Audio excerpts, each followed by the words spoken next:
All right, welcome to Highway Community's maybe first and only leadership podcast.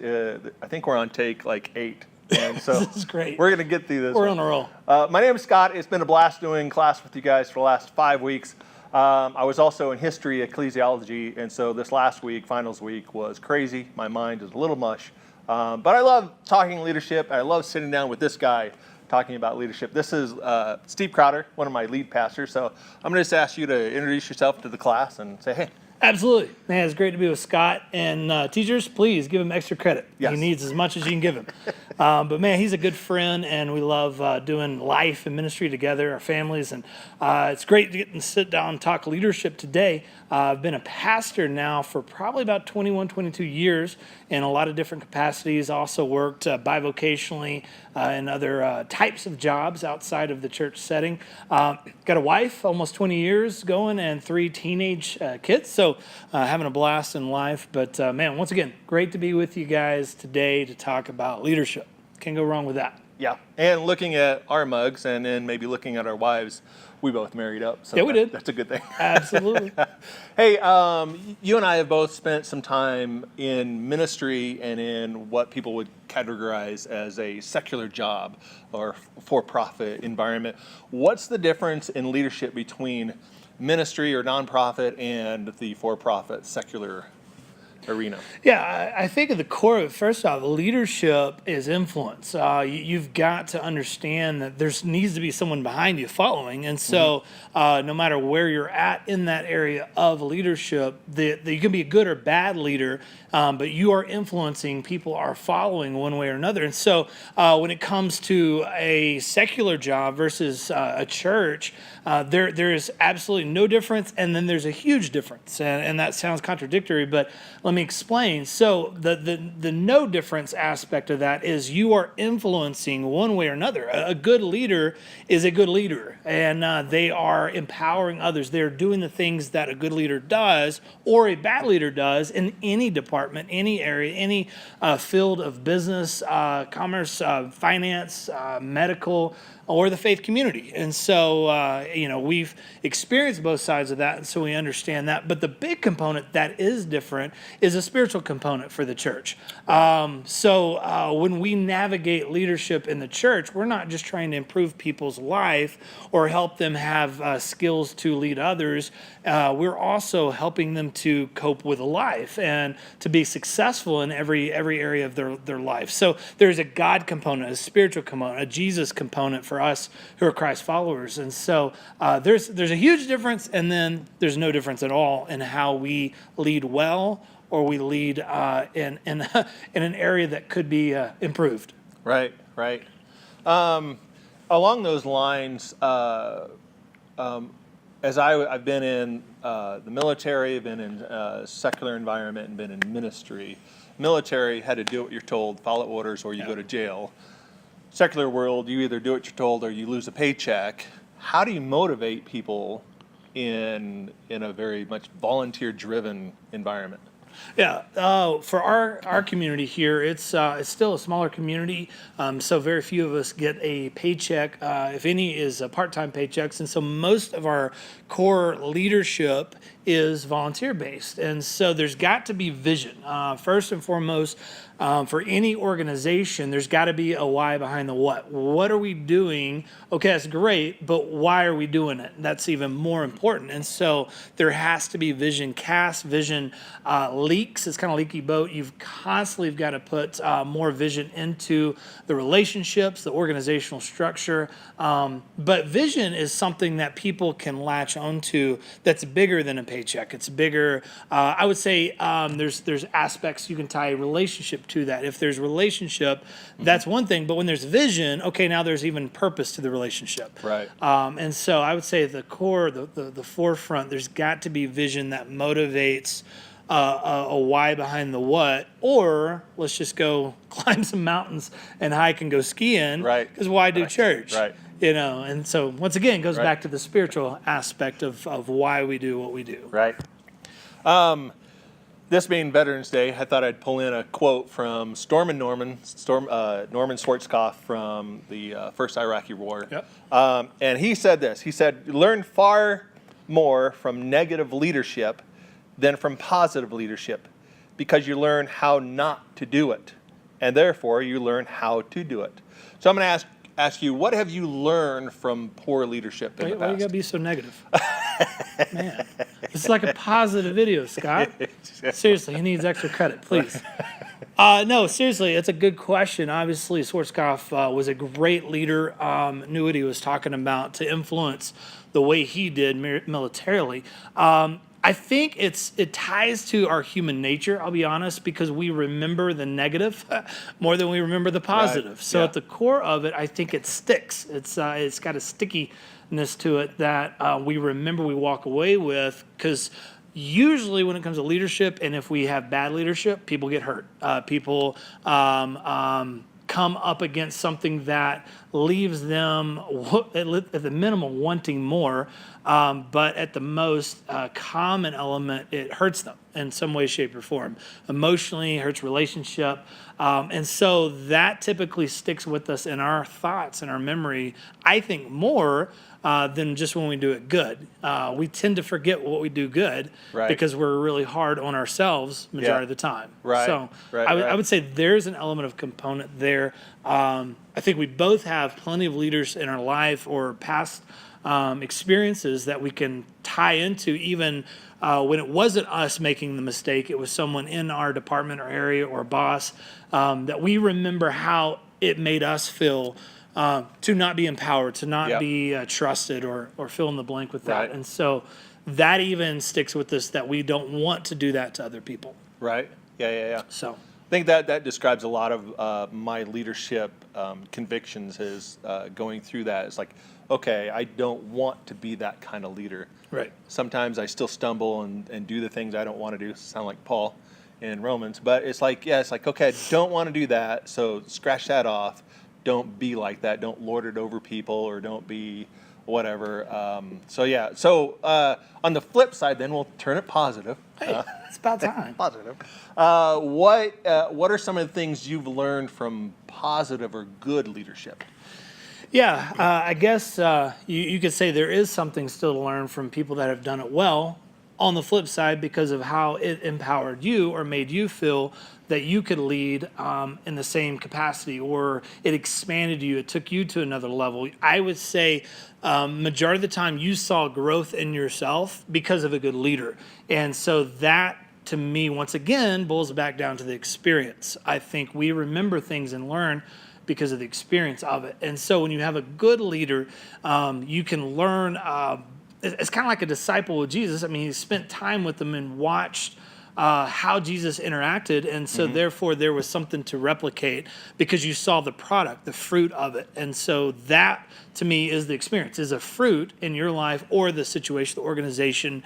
You saw it move forward with success, and you decided that is something that's worth remembering to do. Right? Yeah. Right. So I'm looking at our time. We're going to go way over, but that's okay. You get This is two preachers great, going. Yeah, this is great awesome. interview, though. So let me just throw it out there. Why do you lead? I think at the heart of it, you have something inside you. You want to make people's life better. Well, let me ask you, why do you lead? Not just in general, but why do you specifically lead? And my guess is similar. I will answer that, personalize it. I want to make people's life better. No, seriously, I think I've always had something in me that people wanted to know what I knew or wanted to follow decisions I would make. And so I don't think it was ever looking to be a leader. I think there's just some people develop and learn and become better leaders. We talk a lot about that around here. You might not be the greatest, but you can always be better.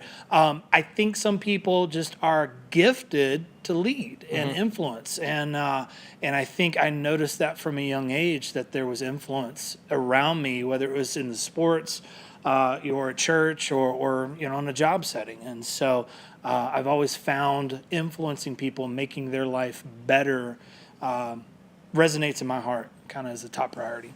I think that's one of the important things of looking at the way Jesus led. It's servant leadership, Right. And it's and I quote her all the all the time. Carly Fiorina said, leadership is unlocking the potential of others. Yeah. And it's always others focused. And we were joking before we actually started recording is, why do you lead? Well, for the power. Well, it's not that. It's for helping others be the best that they can be. Yeah. Some people have a gift. Some people, I think, have the gift and don't lead. I think that one of the reasons is leadership isn't easy. Correct. If it's easy, everybody would be doing it. So let me ask you, what's the most difficult thing about leadership? I think probably most people would answer this and say the followers, but I think It'd be great if it wasn't for the people. right. But I think honestly, the real answer is fear. I think the hardest thing about leadership is fear. Fear of failing, fear of saying the wrong thing, doing the wrong thing, fear of not being good enough, fear of fill in the blank, all the things we individually wrestle with.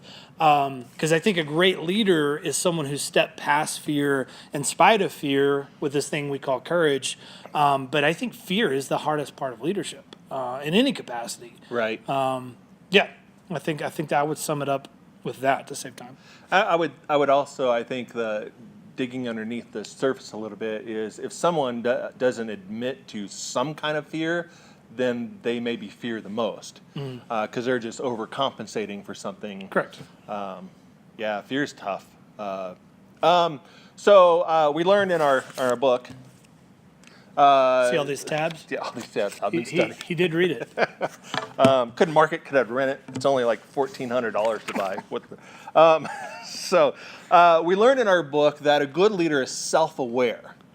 So what have you learned, what have you become self-aware of in the last couple of years in regards to your own specific leadership, both good and bad, weaknesses, strengths, whatever it may be? Yeah, I think there's two things that really come to mind. Scott's instigator, catalyst for one of those. I'm still bitter and going through counseling because of it. But a little over a year ago, maybe a year and a half or so, Scott, just in us talking in our basement one day, we were looking at the structure of the church specifically, and in our growth system of the church, we're kind of a mom and pops, and we're wanting to shift now to organizational. But that one thing, as we were talking, you just kind of said, it just that doesn't feel good that everything funnels through you.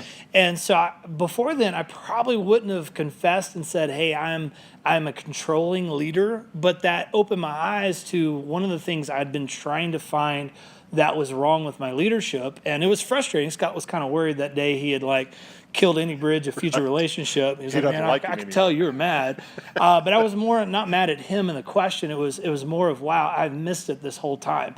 And so that's been a big journey. It's not easy. It's really hard when you realize something you have to shift in leadership. And so that's still a work in progress, but I think we're making strides there. The second thing would be, I feel like this summer really was an eye-opener for my wife and I, seeing past people we got to journey with in ministry in another state, of where there's such a relational component to our leadership. And we have shifted over the last 10 years being a church plant and startup, if you will, very task-driven to make sure all the things are done and not necessarily shepherding people's hearts. And so that's probably the second thing on the list that I'm really working on, trying to get back into that versus just driving tasks. So, hey, thanks, Scott. I appreciate that, man. Yeah. Well, but I really do. I got to do. give this guy props because he has done an amazing job and really encouraged me, inspired me to continue to grow and learn and come into it with a humbleness that is required, because some of the times we're dealing with our own ego and those insecurities or those own what may be brought to the surface as, I haven't been doing well in this, and that never feels good. But a good leader always wants that feedback and say, please show me, because it's not my pride that I'm concerned about, it's leading well. And if my pride has to take a hit, so be it. But that doesn't feel good all the time. It sucks sometimes. So let me just jump to this then. Okay. Our last question: what are some things a young, aspiring leader could do to grow in their leadership skills? And then, we'll just throw it out there. We can wrap it up Yeah, after that. yeah. I think you hit on it, Scott. The first thing that comes to mind is humility, but I would tie that to answering, say, be teachable. If you are teachable, you'll be humble. If you're not humble, you won't be teachable. And Right.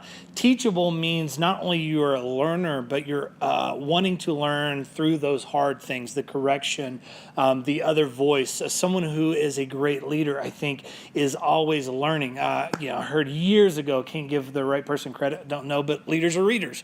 The fact of wanting to learn and develop takes you to the next level. That's why, even though we didn't have a prior foundation of relationship, I heard wisdom in what he was asking, and the answer that was coming out didn't resonate right, and I knew I've got to change. And so, if you are in any age, probably in college, any age in college, you're Old. you're learning to be a better person. Now, if it's leadership, okay, be teachable. Open up your ears and eyes and watch and listen, and there'll probably be more daily you learn and can improve your position if you are open and aware. Maybe self-aware ties back to be self-aware. Right. And know your limitations. Put people around you who can call you to a higher level. I think mentorship, having someone speaking into you, is a huge necessity to go to the next level as a leader. Yep, and I would echo or piggyback on that.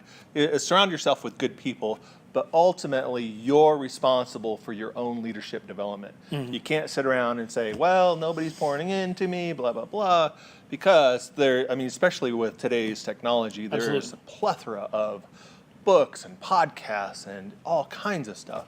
It's good to have that one-on-one relationship with someone who will pour into you, but don't use that as an excuse. In fact, that's just one of many tools in a toolbox that you can use to develop your own leadership. So, man, I encourage you to keep pressing on, learn. If there's one example I can set is I'm 51 and I'm still learning. It's going to be a lifelong thing, and especially if you find something you're passionate about and it's leadership, keep plugging along and learning and pouring into yourself by books, podcasts, and whatnot. Absolutely. And hopefully this little podcast maybe help do that and help and encourage you and inspire you. So I think that's it. Thank you so much. I interview this guy for all my school projects because you can tell he's got depth to him. He's got life experience, maturity. He's got a humbleness, and It's about to get emotional. I'm sorry, guys. he's a good leader. He's a really good leader. So that's how good leadership affects people. So be a good leader. Come on. No matter where you are, be a good leader. People deserve that. That's good. So thank you for hanging out with us for 18 some odd minutes. Absolutely. Have a good day.